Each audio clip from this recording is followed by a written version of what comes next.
Hello everyone, welcome back again to my YouTube channel pharma solution. Pharma solution के इस video series में आज फिर से हम एमसीक्यूज़ ही डिस्कस करेंगे। और एमसीक्यूज़ डिस्कस करने से पहले मैं आप सबको बताना चाहती हूँ कि अगर आपको ये मेरा वीडियो अच्छा लगे तो प्लीज़ मेरी इस वीडियो को लाइक ज़रूर करें और अपने फ्रेंड्स के साथ शेयर भी ज़रूर करें। सो फर्स्ट क्वेश्चन जो है इसमें, Erweka tester is used in evaluation of. जो एरवेका टेस्टर है वो हम किसकी एवेलुएशन में यूज़ करते हैं? ऑइंटमेंट्स, कैप्सूल्स, टैबलेट्स या सपोजिटरीज। तो जो हमारा एरवेका टेस्टर है वो हम यूज़ करते हैं in the evaluation of tablets. और भी टेस्टर्स होते हैं जैसे Pfizer tester, Monsanto hardness tester. Next is blood grouping reagent and diagnostic kit for HIV, hepatitis B and C is situated in. जो हम ब्लड ग्रुपिंग रिएजेंट करते हैं या जो डायग्नोस्टिक टेस्ट किट है HIV के लिए, हेपेटाइटिस के लिए, B के लिए, C के लिए, वो कहाँ पे सिचुएटेड है? Research institute Izatnagar, central drug lab Calcutta या नेशनल इंस्टीट्यूट बायोलॉजिकल नोएडा या central drug lab, central pharmacopoeia lab. तो इसका जो सही आंसर है, जो हमारे ब्लड ग्रुपिंग रिएजेंट है या डायग्नोस्टिक किट के लिए जो जैसे HIV, हेपेटाइटिस, वो जो सिचुएटेड है that is in national institute biological Noida. Next is schedule F1 part 1 is related to. जो F1 है उसका जो पार्ट 1 है वो किससे रिलेटेड है? Space, equipment, supplies required for blood bank, provisions applicable for production of bacterial and viral vaccines या standards for surgical dressings या standard for ophthalmic products। तो ये जो F1 पार्ट 1 है वो रिलेटेड है provisions applicable for production of bacterial and viral vaccine. जो हमारा F1 पार्ट है वो रिलेटेड है provisions applicable for production of bacterial and viral vaccines। ये वाला जो है space, equipment, supplies required for blood bank, ये रिलेटेड है अकॉर्डिंग F पार्ट से। Next is standards for surgical dressings, ये है F2 और ये है standard for ophthalmic products, this is FF। Next is major amendment in drug and cosmetic act was made in the year. जो drug and cosmetic act है उसमें जो major amendment थी वो कौन सी ईयर में थी? 1954, 1982, 1963 एंड 1940।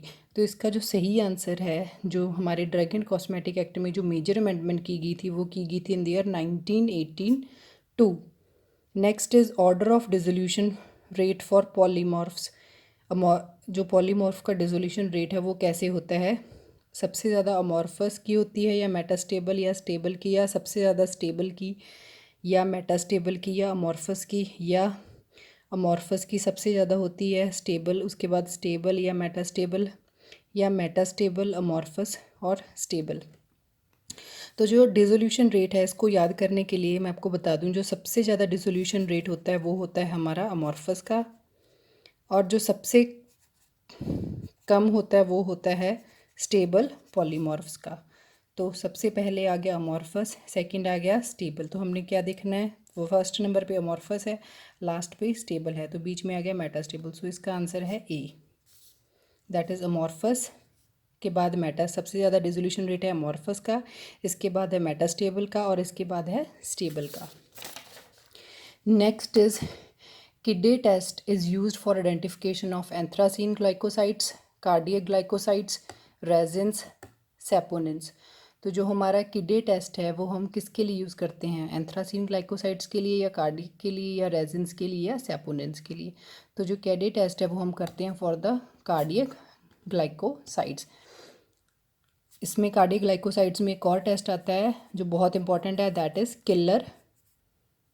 किलियानी टेस्ट। एंथ्रासीन के लिए हमारा है बॉर्न ट्रैगर टेस्ट, सेपोनिन्स के लिए सोप लाइक, रेजिन्स का आप मुझे बताना, कमेंट डाउन करना। Next is H2 antihistamines are. जो हमारे H2 एंटीहिस्टामिन्स है वो कौन से हैं?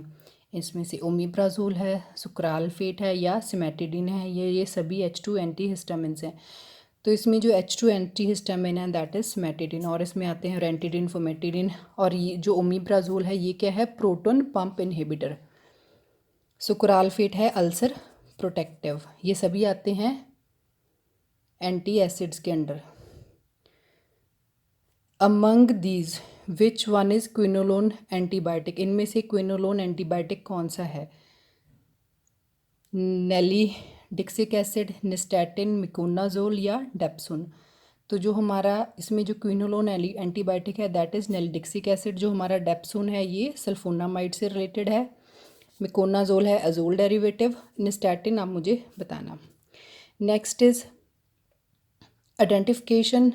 Identify the broad spectrum antibiotic, इनमें से ब्रॉड स्पेक्ट्रम एंटीबायोटिक कौन सा है? पेनिसिलिन जी, स्ट्रेप्टोमाइसिन, एरिथ्रोमाइसिन या टेट्रासाइक्लिन।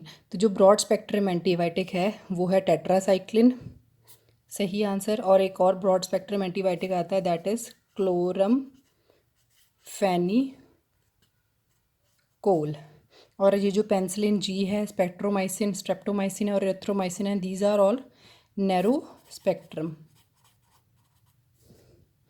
ये मैं आप सभी को इसलिए बता रही हूँ कि एक पार्ट में मतलब एक क्वेश्चन में 2-3 क्वेश्चंस भी बन सकते हैं, तो आप अच्छे से नोट डाउन कीजिए, आपके अंडरस्टैंडिंग के लिए है ये।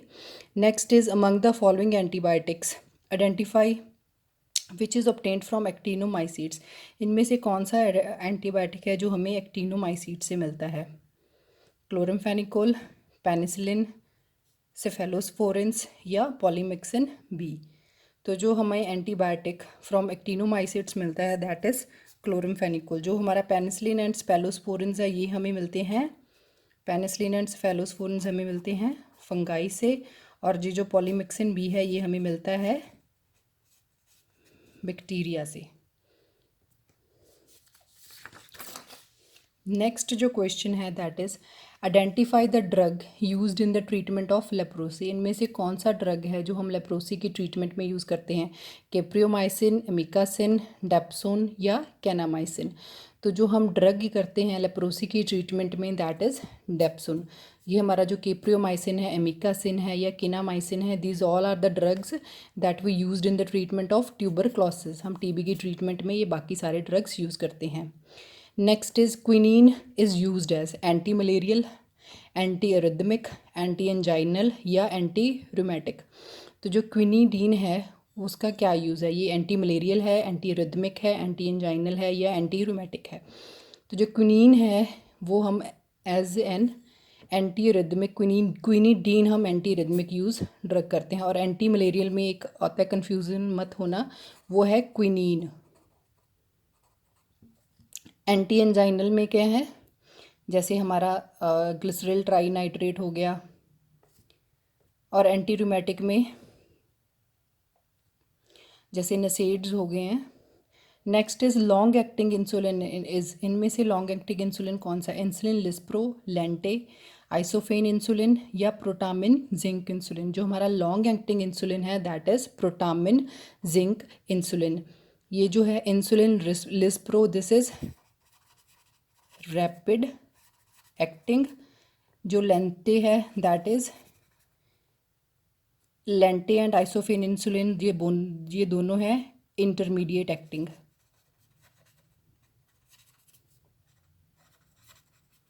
और इंसुलिन लिस्प्रो है rapid acting. Next is insulin is the 2 chain polypeptide having 52 amino acids, 51 amino acids, 32 amino acids या 31 अमाइनो एसिड्स। तो जो इंसुलिन जो 2 चेन पॉलीपेप्टाइड है इसमें आते हैं हमारे 51 अमाइनो एसिड्स। ए चेन में होते हैं 21 अमाइनो एसिड्स और जो बी चेन है उसमें होते हैं 30 अमाइनो एसिड्स।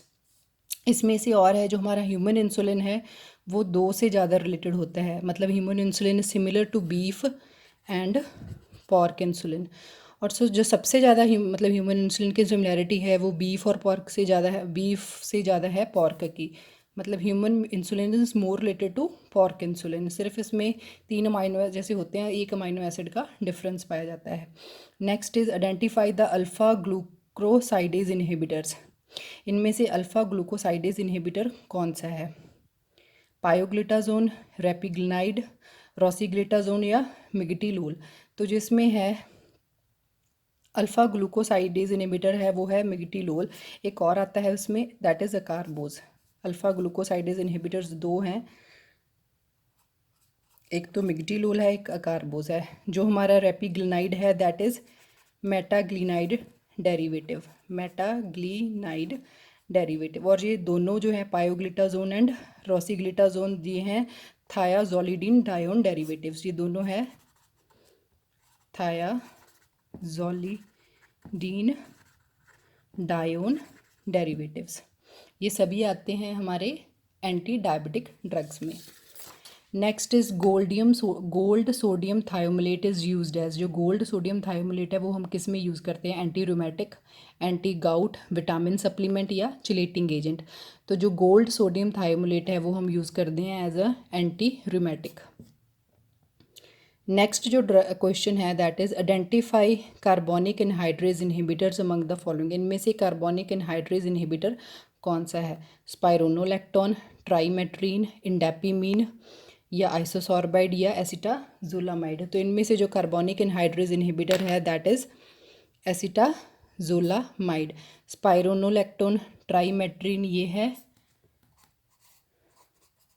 पोटाशियम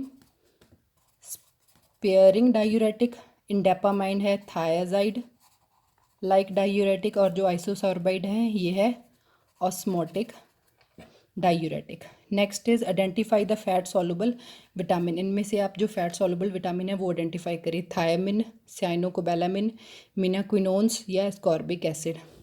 तो इसमें जो हमारा फैट सॉल्युबल विटामिन है दैट इज़ मीनाक्विनोन्स। मीनाक्विनोन का अनदर नेम है विटामिन के। फैट सॉल्युबल विटामिन में आते हैं ए, डी, ई एंड के, और वाटर सॉल्युबल विटामिन में आते हैं vitamin B and C. Thiamine is vitamin B1, cyanocobalamin is vitamin B12 और ascorbic acid is vitamin C. Next is identify the vaccine obtained from bacteria. इनमें से कौन सी वैक्सीन है जो हमें बैक्टीरिया से मिलती है? प्लेग, मतलब कौन सी बैक्टीरिया से होती है वैक्सीन हम मतलब निकालते हैं बैक्टीरिया से? प्लेग, रेबीज़, डिप्थीरिया या रूबेला। तो जो बैक्टीरियल वैक्सीन है वो है प्लेग की। रेबीज़ और रूबेला है वायरल वैक्सीन, और जो डिप्थीरिया की है ये हम टॉक्सवाइड से बनती है ये वैक्सीन।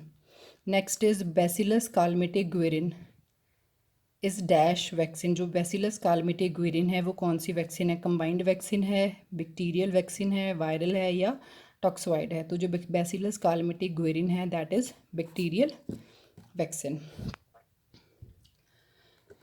तो that's all for the today questions. तो एक रिक्वेस्ट है कि अगर आपको, फिर से मैं वही कर रही हूँ कि अगर आपको ये मेरा वीडियो अच्छा लगता है तो प्लीज़ मेरी इस वीडियो को लाइक करें, अपने फार्मेसी फ्रेंड्स के साथ शेयर करें, और प्लीज़ मेरे चैनल को सब्सक्राइब करें। आप, मैं बार बार वही चीज़ बोलती हूँ, आप सभी पूछते हो कि मैम कौन से में वो आता है, तो जो है वो बी फार्मेसी का सिलेबस है पंजाब फार्मासिस्ट एग्ज़ाम के लिए।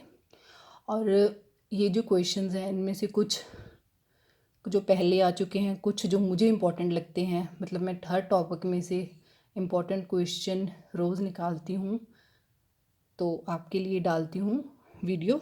तो अगर आपको ये मेरी छोटी सी कोशिश अच्छी लगती है तो प्लीज़ मुझे मेरी वीडियो को लाइक ज़रूर कीजिए और सब्सक्राइब कीजिए मेरे चैनल को। Thank you for watching my video.